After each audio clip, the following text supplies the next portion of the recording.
লক্ষ লক্ষ মায়েরা তাকিয়ে আছেন এই জাস্টিস অভিজিৎ গাঙ্গুলির দিকে। আমরা গর্বিত, আমরা আপ্লুত আমাদের তমলুক লোকসভাতে এই প্রার্থীকে পেয়ে যাওয়ার জন্য।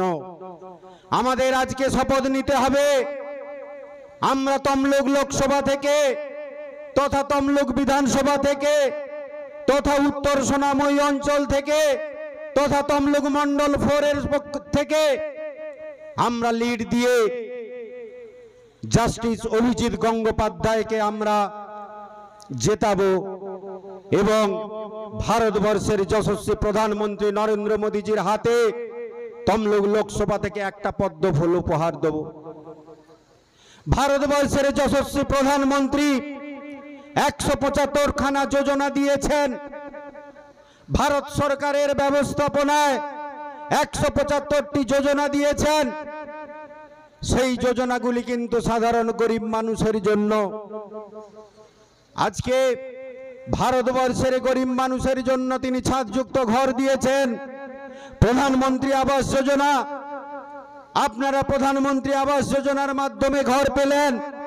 ঘর তো পেলেন, খাবেন কি? তার জন্য গরিব কল্যাণ যোজনার মাধ্যমে আপনারা ফ্রিতে চাল পাচ্ছেন। চালও তো পেলেন, রান্না করবেন কোথায়? তার জন্য উজালা গ্যাস যোজনার মাধ্যমে আপনারা গ্যাস পেয়েছেন, ছাদযুক্ত ঘর পেলেন, চাল পেলেন, রান্না করার জন্য গ্যাস পেলেন। রাত্রিতে ঘুম হলো, সকালে তো শৌচালয়ের প্রয়োজন, তারও ব্যবস্থা করেছেন ভারতবর্ষের যশস্বী প্রধানমন্ত্রী। স্বচ্ছ ভারত মিশনের আওতায় তিনি বাড়ি বাড়ি শৌচালয়ের ব্যবস্থা করেছেন। তিনি ভুলে যাননি ওই পরিবারের শিশুকন্যার জন্য, যে শিশুকন্যাটি জন্মগ্রহণ করলো তার কথা ভেবে তিনি বেটি বাঁচাও বেটি পড়াও বলে একটা যোজনা দিয়েছেন, যেখানে ওই শিশুকন্যাটি জন্মের পর থেকে তার বিয়ে পর্যন্ত 1.5 লক্ষ টাকা পর্যন্ত সুযোগ সুবিধা পেতে পারে। আমাদের পশ্চিমবঙ্গের মাননীয় মুখ্যমন্ত্রী মহিলা হওয়া সত্ত্বেও এই যোজনা গ্রহণ করলেন না, কেবলমাত্র ইগোর কারণে।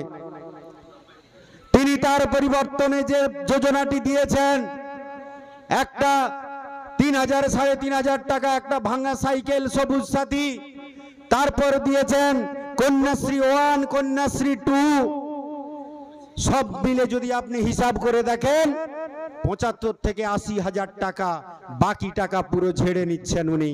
একটা শিশুকন্যার জন্মের পর থেকে তিনি বেটি বাঁচাও বেটি পড়াও এর 1.5 লক্ষ টাকার সুযোগ নিয়ে আপনাদের হাতে তুলে দিচ্ছে মাত্র 75 থেকে 80,000 টাকা।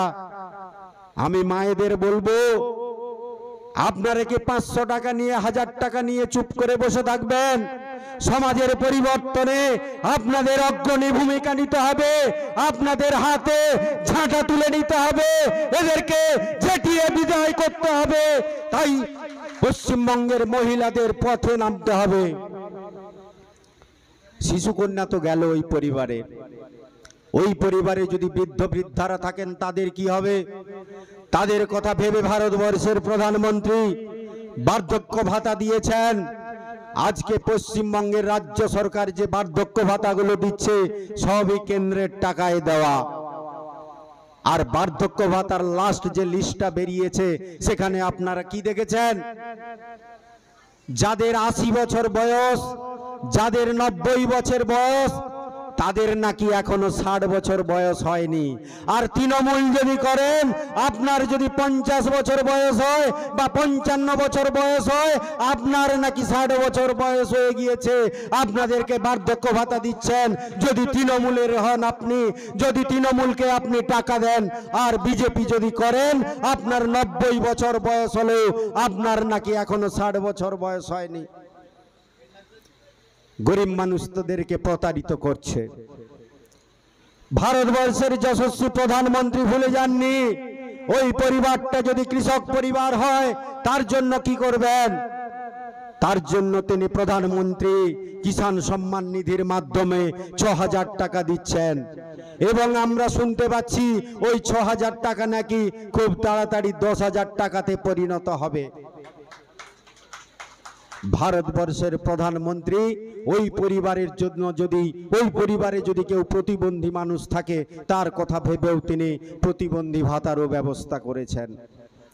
এবং ওই পরিবারে যদি শিক্ষিত বেকার যুবক যুবতী থাকে তার জন্য ভারতবর্ষের যশস্বী প্রধানমন্ত্রী ভেবেছেন, তাদের জন্য তিনি প্রধানমন্ত্রী কৌশল বিকাশ যোজনা নামে একটি যোজনা করেছেন, যে যোজনার মাধ্যমে আমাদের শিক্ষিত বেকার যুবক যুবতীরা ট্রেনিং নেবে এবং ট্রেনিং নেওয়া কেন্দ্রীয় সরকার তাদেরকে ট্রেনিং দেবে। এবং সেই ট্রেনিং এর সময় আমরা কি জানি, আমরা যদি কম্পিউটার শিখতে যাই, আমরা যদি কোনো ট্রেনিং নিতে যাই, তাহলে আমাদেরকে পয়সা দিয়ে সেই ট্রেনিং গুলো নিতে হয়। কিন্তু প্রধানমন্ত্রী কৌশল বিকাশ যোজনার মাধ্যমে আমরা যদি ট্রেনিং নিই তাহলে কেন্দ্র সরকার আমাদেরকে পয়সা দেয় এবং তাদেরকে বাধ্য করা হয় যে কৌশল বিকাশ যোজনার মাধ্যমে তারা যদি ট্রেনিং পায় তাদেরকে একটা চাকরির ব্যবস্থা করে দেওয়া হয়। যারা চাকরি পেয়ে যায় ভালো, যারা চাকরি পাচ্ছে না তাদের কথা ভেবে ভারতবর্ষের যশস্বী প্রধানমন্ত্রী মুদ্রা লোন যোজনার মাধ্যমে লোনের ব্যবস্থা করেছেন, তার মাধ্যমে যদি আপনারা কিছু ব্যবসাপাতি করে আপনারা খেতে পারবেন। এবং যারা এই ট্রেনিং এর পর চাকরি পেল ভালো, যারা না পেল তারা ব্যবসা করবে। যারা অসংগঠিত ক্ষেত্রে চাকরি পেল তাদের বয়স যখন 60 বছর হলো তাদের কথা ভেবে অটল বিহারী পেনশন যোজনারও তিনি ব্যবস্থা করেছেন। তাহলে ভারতবর্ষের প্রধানমন্ত্রী চিন্তা করে দেখুন সাধারণ গরিব মানুষদের কথা ভেবেছে।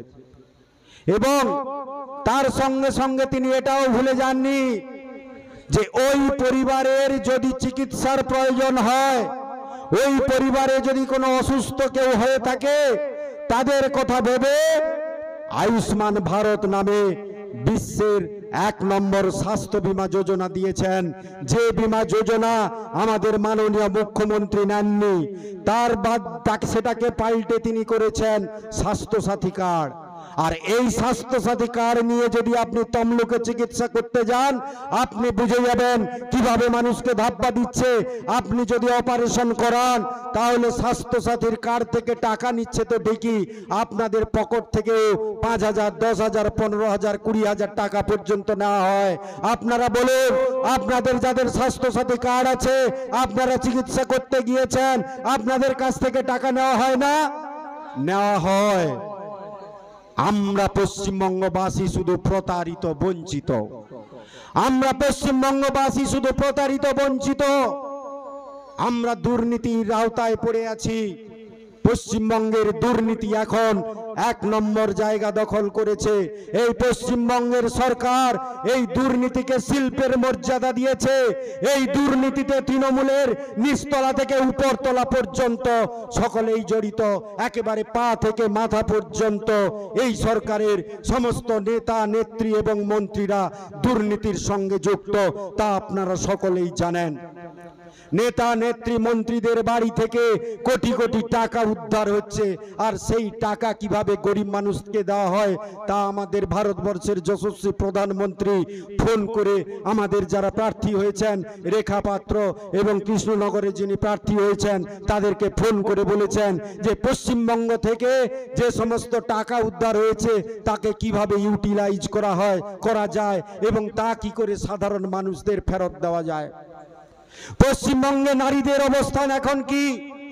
পশ্চিমবঙ্গ নারী নির্যাতনে, নারী ধর্ষণে 1 নম্বর জায়গা দখল করেছে। আপনাদের বাড়ির পাশে বনশ্রী মাইতি খুন হয়েছিল মনে আছে? আমি আমার বক্তব্যে বলে থাকি 13 বছরের মেয়েটা স্কুল যাওয়ার সময় তাকে তুলে নিয়ে গিয়ে ঝোপে ধর্ষণ করে খুন করা হয়েছিল, আজও পর্যন্ত তার বিচার হয়নি। কামদুনির সেই মেয়েটারও বিচার হয়নি। সিঙ্গুরের তাপসী মালিক যাকে ধর্ষণ করে জীবন্ত পুড়িয়ে দেওয়া হয়েছিল, যার রাজনীতিকরণ করে পশ্চিমবঙ্গের মাননীয় মুখ্যমন্ত্রী মসনদে বসেছেন, তারও বিচার হয়নি। তার পরিবার এখন ডুকরে ডুকরে কাঁদছেন বিচারের আশায়। হলদিয়াতে মা মেয়েকে জ্বালিয়ে পুড়িয়ে দেওয়া হয়েছিল, তারও বিচার হয়নি। আপনারা কি চুপ করে বসে থাকবেন? আপনারা কি ঝাঁটা হাতে তুলে নেবেন না? আপনারা কি শঙ্খ হাতে তুলে নেবেন না? সন্দেশখালীতে আপনারা কি দেখলেন? মায়েদের নাকি রাত্রি 12টার সময় পিঠে বানাতে যেতে হয়। হায় রে পিঠে, কি অবস্থা ভাবুন। এটা একটা ধার্মিক অনুষ্ঠান, আমরা পিঠে তৈরি করি একটি ধর্মীয় আচার মেনে। তাকে কোন জায়গায় নিয়ে গেছে, কলুষিত করেছে এই বর্তমানের সরকার। তৃণমূল নামক দুর্নীতির দুষ্কৃতি দুর্বৃত্তদের দলটার কি অবস্থা ভেবে দেখুন। আমরা ভারতীয় জনতা পার্টির কর্মীরা, আমরা প্রায় 250 জন কর্মীকে হারিয়েছি।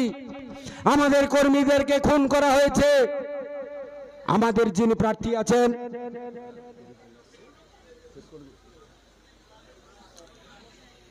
আমাদের বাগচা অঞ্চল ময়না বিধানসভার আমাদের প্রার্থী জাস্টিস অভিজিৎ গঙ্গোপাধ্যায় তাদের বাড়িতে দেখা করতে গিয়েছিল। ময়নার বাগচা অঞ্চলে আমরা 3 জন কর্মীকে হারিয়েছি। খুন হতে হয়েছে আমাদের। প্রথমে খুন হয়েছিল শঙ্কর মণ্ডল, তারপরে খুন হয়েছে দীপক মণ্ডল, তারপরে খুন হয়েছে আমাদের বিজয় কৃষ্ণ ভূঁইয়া, আমাদের বুথ সভাপতি ছিল। দীপক মণ্ডলের সঙ্গে পতাকা উত্তোলন করেছিলাম 15ই আগস্ট 2018 সালে। তার কয়েকদিন পরে তাকে বোম মেরে তাকে মারা হয়েছে, খুন করা হয়েছে। পশ্চিমবঙ্গ নাকি মা মাটি মানুষের সরকার চলছে। পশ্চিমবঙ্গের মায়েরা নির্যাতিত হচ্ছেন, ধর্ষিত হচ্ছেন, আর খুন হচ্ছে।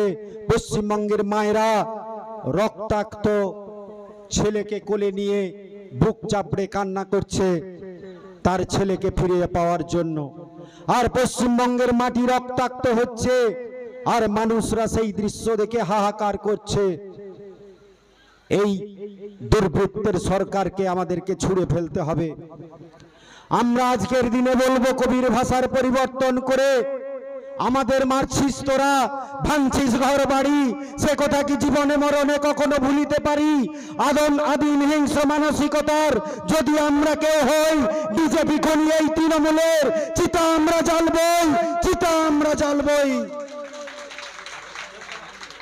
আর কিছু সময়ের মধ্যে আমাদের প্রার্থী এখানে এসে উপস্থিত হবেন।